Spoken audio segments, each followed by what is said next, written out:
ಧುರಂಧರ್ 2 ಸಿನಿಮಾದ ಯಶಸ್ವಿ ಪ್ರದರ್ಶನ 7ನೇ ದಿನವೂ ಮುಂದುವರೆದಿದ್ದು ಎಲ್ಲೆಡೆ ಭರ್ಜರಿ ಪ್ರದರ್ಶನ ಕಾಣ್ತಾ ಇದೆ. ಕರ್ನಾಟಕದಲ್ಲೂ ಮೊದಲ ದಿನದಂತೆಯೇ ಇವತ್ತಿಗೂ ಹೌಸ್ಫುಲ್ ಪ್ರದರ್ಶನ ಕಾಣ್ತಾ ಇದ್ದು 7 ದಿನಗಳಲ್ಲಿ ಬರೋಬ್ಬರಿ 70 ಕೋಟಿ ಕಲೆಕ್ಷನ್ ಗಳಿಸಿದೆ. ಉಳಿದಂತೆ ದೇಶದಾದ್ಯಂತ ದಾಖಲೆಯ ಕಲೆಕ್ಷನ್ ಆಗ್ತಾ ಇದ್ದು ಇಲ್ಲಿ ತನಕ ಬರೋಬ್ಬರಿ 745 ಕೋಟಿ ಕಲೆಕ್ಷನ್ ಗಳಿಸಿದೆ. ಇನ್ನೆರಡು ದಿನಗಳಲ್ಲಿ 1000 ಕೋಟಿ ದಾಟುವ ನಿರೀಕ್ಷೆ ಇದೆ. ಪೆದ್ದಿ ಸಿನಿಮಾದ ಫೈಟ್ ಸೀಕ್ವೆನ್ಸ್ ಚಿತ್ರೀಕರಣದಲ್ಲಿ ಅವಘಡ ಸಂಭವಿಸಿದ್ದು ನಟ ರಾಮ್ ಚರಣ್ ಕಣ್ಣಿಗೆ ಪೆಟ್ಟು ಬಿದ್ದಿದೆ. ಈ ಘಟನೆಯಿಂದ ನಿನ್ನೆ ನಡೆಯಬೇಕಾಗಿದ್ದ ಚಿತ್ರೀಕರಣವನ್ನ ಮುಂದೂಡಲಾಗಿದೆ. ಈ ವಿಚಾರವಾಗಿ ಚಿತ್ರತಂಡ ಅಧಿಕೃತವಾಗಿ ಮಾಹಿತಿ ಹಂಚಿಕೊಂಡಿದ್ದು ಶೂಟಿಂಗ್ ಸಂದರ್ಭದಲ್ಲಿ ಸಣ್ಣದೊಂದು ಅವಘಡ ನಡೆದಿರುವುದು ನಿಜ. ರಾಮ್ ಚರಣ್ ಎಡಗಣ್ಣಿಗೆ ಪೆಟ್ಟು ಬಿದ್ದಿದೆ. ಆದರೆ ದೊಡ್ಡ ಮಟ್ಟದ ಸಮಸ್ಯೆ ಏನೂ ಆಗಿಲ್ಲ. ಈಗಾಗಲೇ ಟ್ರೀಟ್ಮೆಂಟ್ ನೀಡಲಾಗಿದ್ದು ರಾಮ್ ಚರಣ್ ನಾಳೆಯಿಂದ ಶೂಟಿಂಗ್ನಲ್ಲಿ ಭಾಗಿಯಾಗ್ತಾರೆ. ಅಭಿಮಾನಿಗಳು ಭಯ ಪಡುವ ಅವಶ್ಯಕತೆ ಇಲ್ಲ ಅಂತ ತಿಳಿಸಿದ್ದಾರೆ. ಐಪಿಎಲ್ ಸೀಸನ್ 19ಕ್ಕೆ ಆರ್ಸಿಬಿ ತಂಡದ ಬ್ಯಾಟ್ಸ್ಮನ್ ವಿರಾಟ್ ಕೊಹ್ಲಿ ಸಿದ್ಧತೆ ಜೋರಾಗಿದೆ. ಚಿನ್ನಸ್ವಾಮಿ ಮೈದಾನದಲ್ಲಿ ನಡೆದ 2ನೇ ಅಭ್ಯಾಸ ಪಂದ್ಯದಲ್ಲಿ ವಿರಾಟ್ ಕೊಹ್ಲಿ ವೀರಾವೇಶದಿಂದ ಬ್ಯಾಟಿಂಗ್ ಮಾಡಿದ್ದಾರೆ.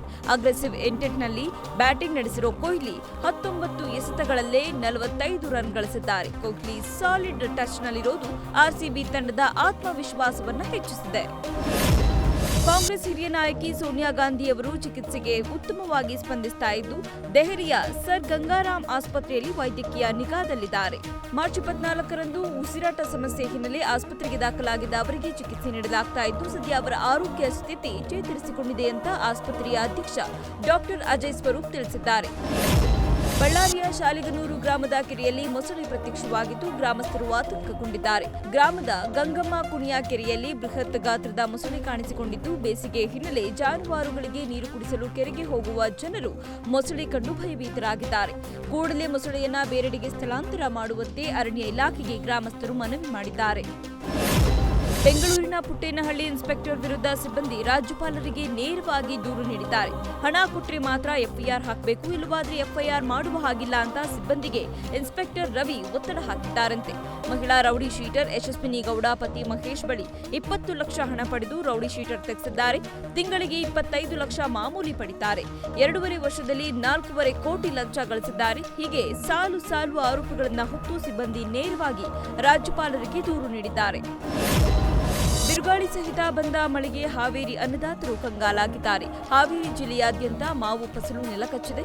ಮಲೆನಾಡಿಗೆ ಅಂಟಿಕೊಂಡಿರುವ ಹಾನಗಲ್ಲ, ಹಿರೇಕೆರೂರು ಸೇರಿದಂತೆ ಜಿಲ್ಲೆಯಾದ್ಯಂತ ಅಕಾಲಿಕ ಮಳೆ ಭಾರೀ ಅವಾಂತರವನ್ನು ಸೃಷ್ಟಿಸಿದೆ. 2 ವಾರದಲ್ಲಿ ಲಕ್ಷಾಂತರ ರೂಪಾಯಿ ಲಾಭ ನಿರೀಕ್ಷೆಯಲ್ಲಿದ್ದ ಮಾವು ಬೆಳೆದ ರೈತರು, ವ್ಯಾಪಾರಸ್ಥರು ಚಿಂತೆಗೀಡಾಗಿದ್ದಾರೆ. ಹಾವೇರಿಯ ಆಲದಕಟ್ಟಿ ಗ್ರಾಮದ ಚಂದ್ರಶೇಖರ್ ಎಂಬ ರೈತನ ಲಕ್ಷಾಂತರ ರೂಪಾಯಿ ಮೌಲ್ಯದ ಮಾವು ಹಾಳಾಗಿದ್ದು ಸರ್ಕಾರ ಸೂಕ್ತ ಪರಿಹಾರ ನೀಡಬೇಕು ಅಂತ ಒತ್ತಾಯಿಸಿದ್ದಾರೆ. ಮಂತ್ರಿಯೊಬ್ಬರ ಕಾಲೇಜಿನಲ್ಲಿ ವಿದ್ಯಾರ್ಥಿನಿಗೆ ಪ್ರಾಧ್ಯಾಪಕ ಓಪನ್ ಆಗಿ ಪ್ರಪೋಸ್ ಮಾಡಿದ್ದಾನೆ. ಬೆಂಗಳೂರಿನಲ್ಲಿರುವ ಟಿ ಬೇಗೂರಿನ ಸಿದ್ಧಾರ್ಥ ಮೆಡಿಕಲ್ ಕಾಲೇಜಿನಲ್ಲಿ ಕ್ಲಾಸ್ ರೂಮ್ನಲ್ಲಿ ವಿದ್ಯಾರ್ಥಿನಿಗೆ ಚಾಕೊಲೇಟ್ ಕೊಟ್ಟು ಪ್ರಾಧ್ಯಾಪಕ ಅಬ್ದುಲ್ ಪ್ರಪೋಸ್ ಮಾಡಿದ್ದಾನೆ. ಅದರಿಂದಾಗಿ ಆಕ್ರೋಶಗೊಂಡ ವಿದ್ಯಾರ್ಥಿನಿ ಅಬ್ದುಲ್ಗೆ ಚಪ್ಪಲಿಯಿಂದ ಹೊಡೆದಿದ್ದಾಳೆ. ವಿಷಯ ತಿಳಿತಾ ಇದ್ದಂತೆ ಕಾಲೇಜು ಕ್ಯಾಂಪಸ್ನಲ್ಲಿ ಪ್ರಾಧ್ಯಾಪಕನಿಗೆ ವಿದ್ಯಾರ್ಥಿಗಳು ಅಟ್ಟಾಡಿಸಿ ಥಳಿಸಿದ್ದಾರೆ. ಹೈದರಾಬಾದ್ನ ಶೇಖ್ಪೇಟ್ ಜಂಕ್ಷನ್ನಲ್ಲಿರುವ ಗ್ಯಾಸ್ ಏಜೆನ್ಸಿ ಬಳಿ ಗ್ಯಾಸ್ ಸಿಲಿಂಡರ್ಗಾಗಿ ಜನರು ಮುಗಿಬಿದ್ದಿದ್ರು. ಬುಕ್ ಮಾಡಿದ ಗ್ಯಾಸ್ ಸಿಲಿಂಡರ್ ಮನೆಗೆ ತಲುಪಿಲ್ಲ ಅಂತ ಕೋಪಗೊಂಡ ಜನರು ಲೋಡ್ ಮಾಡಿಕೊಂಡು ಬಂದ ಆಟೋಗೆ ಮುತ್ತಿಗೆ ಹಾಕಿ ಆಟೋದಿಂದ ಸಿಲಿಂಡರ್ಗಳನ್ನು ತೆಗೆದುಕೊಂಡು ಹೋಗಿದ್ದಾರೆ. ಹಾರ್ಮುಜ್ ಜಲಸಂಧಿ ಎಲ್ಲಾ ದೇಶಗಳಿಗೂ ಬಂದಾಗಿಲ್ಲ ಅಂತ ಇರಾನ್ ವಿದೇಶಾಂಗ ಸಚಿವ ಮೊಹಮ್ಮದ್ ಅಬ್ಬಾಸ್ ಅರಗಚಿ ಹೇಳಿದ್ದಾರೆ. ಭಾರತ ಸೇರಿದಂತೆ 5 ಸ್ನೇಹಿ ರಾಷ್ಟ್ರಗಳಿಗೆ ಹಾರ್ಮುಜ್ ಓಪನ್ ಆಗಿದ್ದು ಇರಾನ್ ಸ್ನೇಹಿ ರಾಷ್ಟ್ರಗಳ ಹಡಗುಗಳು ಹಾರ್ಮುಜ್ ಮೂಲಕ ಮುಕ್ತ ಸಂಚಾರ ಮಾಡಬಹುದು ಅಂತ ಹೇಳಿದ್ದಾರೆ.